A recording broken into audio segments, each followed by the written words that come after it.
Olá, irmãos e irmãs, muito bem-vindos a mais um momento de meditação do Santo Evangelho com o Padre Luciano de Almeida. Hoje, quarta-feira, dia 14 de agosto, 19ª semana do Tempo Comum. E a Igreja hoje nos apresenta a memória de um grande homem, um grande sacerdote, São Maximiliano Maria Kolbe, que foi executado no campo de concentração de Auschwitz, na Polônia, e deu a sua vida por um pai de família. Então vamos pedir que, por intercessão desse homem, desse grande exemplo de sacerdote, que nós também tenhamos a coragem de darmos a nossa vida por Cristo, pela Igreja e pelos nossos irmãos. Vamos invocar a presença de Deus? Em nome do Pai, do Filho e do Espírito Santo. Amém. E agora, vamos tomar em mãos a palavra, que está no capítulo 18 de Mateus, versículos de 15 a 20. Naquele tempo, disse Jesus aos seus discípulos: Se o teu irmão pecar contra ti, vai corrigi-lo, mas em particular a sós contigo. Se ele te ouvir, tu ganhaste o teu irmão. Se ele não te ouvir, toma contigo mais uma ou duas pessoas, para que toda a questão seja decidida sobre a palavra de 2 ou 3 testemunhas. Se ele não vos der ouvido, dize-o à igreja. Se nem mesmo a igreja ele ouvir, seja tratado como se fosse um pagão ou um pecador público. Em verdade vos digo, tudo o que ligardes na terra será ligado no céu, e tudo o que desligardes na terra será desligado no céu. De novo eu vos digo, se 2 de vós estiverem de acordo na terra sobre qualquer coisa que quiserem pedir, isto vos será concedido por meu Pai que está nos céus. Pois onde 2 ou 3 estiverem reunidos em meu nome, eu estou ali no meio deles. Palavra da salvação, glória a vós, Senhor. Meus caríssimos, 2 aspectos muito importantes nós precisamos, nessa nossa meditação, compreender do Evangelho que nós acabamos de ouvir. Primeiro, sobre a correção fraterna, que é extremamente necessária na nossa vida de igreja, na nossa vida enquanto sociedade. Segundo, da necessidade da vida em comunidade.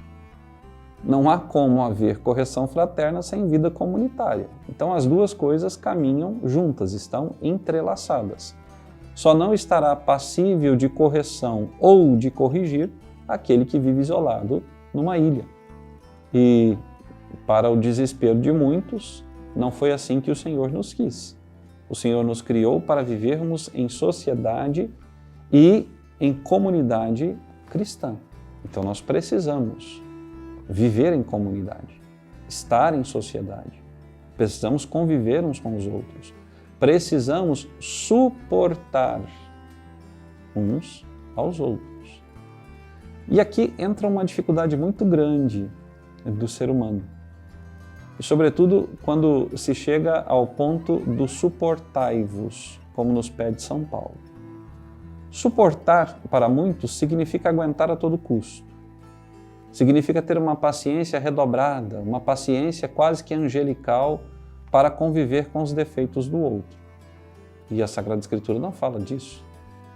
A Sagrada Escritura fala em ser suporte para o outro, ou seja, dar ao outro a oportunidade que ele merece, oferecer ao outro ajuda para que mude, ter sim, de fato, paciência com o outro, porque o processo de conversão de cada um de nós é diferente. Para alguns, a conversão acontece num estalo. Para outros, leva uma vida inteira. Agora, independente do estágio de conversão em que a pessoa esteja, nós precisamos ajudá-la, corrigindo-a e animando-a a cumprir o chamado de Deus na sua vida. Ora, infelizmente acontece muito dentro e fora da igreja a chamada fofoca. A fofoca é o pior dos meios para ajudar uma pessoa, porque na realidade ela não ajuda, ela destrói. Os homens e mulheres nos dias de hoje, dentro e fora da igreja, têm muita dificuldade em encarar a verdade. Têm muita dificuldade em aceitar a realidade. E têm um medo tremendo de expor aos demais aquilo que pensam, aquilo que observam na vida um do outro e que pode estar atrapalhando o outro na sua caminhada de fé. preferem ficar falando pelas costas, preferem ficar caluniando, inventando coisas, do que irem diretamente à pessoa, sentarem-se com ela, olhar no fundo dos olhos e dizer: meu irmão, o que está acontecendo? É verdade o que estão dizendo? Ou por que você fez tal coisa? Por que você falou isso? Por que você se envolveu naquilo? Por que você deu isto para tal pessoa? Não percebe que isso está te destruindo, que isso está te trazendo consequências desastrosas? Não. Ao invés de tomarem essa atitude, de olhar nos olhos do irmão, com toda a serenidade e autenticidade, dizerem para o irmão o que está acontecendo, com caridade, propor ajuda, não, o que se faz? Calunia-se pelas costas. E a calúnia, a fofoca, destroem a igreja, destroem a sociedade, destroem famílias, destrói grupo de amigos, destrói movimentos pastorais. Eu preciso ser sincero. A sinceridade apoiada na caridade e na verdade, ela é libertadora, ela é transformadora, ela renova. Porque nós, caríssimos, jamais vamos poder fugir à regra da vida em comunitária, até porque o próprio Senhor, no final desse evangelho, diz que onde 2 ou 3 estiverem reunidos em seu nome, Ele estará no meio deles. É na vida fraterna que o Senhor se manifesta plenamente. É no contato dos irmãos uns com os outros, no convívio santo que eles podem ter em comunidade, que o Senhor se manifesta plenamente. Mas o que nós percebemos?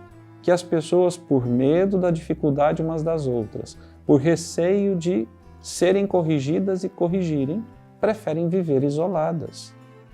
E isolados, nós somos fracos. Essa é uma tática de Satanás para destruir a unidade e a grandeza da igreja. Satanás nos divide. Vai colocando ideias diferentes cá e lá, e essas ideias diferentes que não estão no coração de Deus vão nos separando. Ora, dentro da igreja há uma unidade de fé, mas há uma pluralidade de formas de viver a fé. Hoje em dia é uma guerra interminável dentro da igreja, porque um tem um pensamento conservador, o outro tem um pensamento liberal. Um gosta da missa silenciosa, o outro gosta da missa barulhenta. Um detesta os movimentos pastorais, o outro ama os movimentos pastorais. Um tem toda a verdade, o outro não tem nada. Dentro da igreja há espaço para todos nós. No coração dessa grande mãe que é a igreja, há trabalho para todos nós. Nós temos que tirar do nosso meio esse espírito de disputa, de acharmos que nós vamos mostrar a Deus que nós somos os melhores se nós passarmos por cima de todos. Não. Tem lugar para todo mundo. O sol brilha para todos, do mesmo modo que Deus abençoa e fortalece a todos. Então não tenha medo de ser corrigido e não tenha medo de corrigir. Agora, quem corrige, que corrija com caridade, com verdade, com autenticidade. É um tal de usar, de poder, de status, para poder intimidar as pessoas. Nós vemos isso acontecer nas nossas paróquias, nós vemos isso acontecer nos nossos movimentos pastorais. A pessoa que assumiu uma coordenação acha que é o rei absolutista da França, que pode mandar e desmandar, fazer o que quer e todos têm que baixar a cabeça. Não, na igreja não funciona assim. No reino de Deus as coisas não podem ser assim. Jesus já disse no outro trecho: vós vedes como os grandes tiranizam as nações. Entre vós não deveis ser assim. A autoridade na igreja se alcança pelo testemunho de vida. O Padre Pio de Pietrelcina nunca foi nada num convento além de um monge que rezava e atendia confissões. Mas, no entanto, ele tinha uma autoridade moral e espiritual diante de toda a comunidade e diante do mundo inteiro, que todas as pessoas o procuravam e seguiam à risca o que ele dizia. A autoridade não se conquista no grito, na ameaça. A autoridade se conquista no serviço, no amor aos irmãos. Por isso, aquele que tem o dom da correção, que o exerça. Mas exerça de fato como um pai ou uma mãe amorosos, que não denigra, que não humilhe, que não rebaixe o seu irmão, mas pelo contrário, que mostre a ele que para além das suas misérias, em Cristo, ele tem muitas virtudes e que as suas virtudes potencializadas pela graça de Deus e pela ação do Espírito Santo podem renovar a face da terra. Vamos receber a benção final? O Senhor esteja convosco.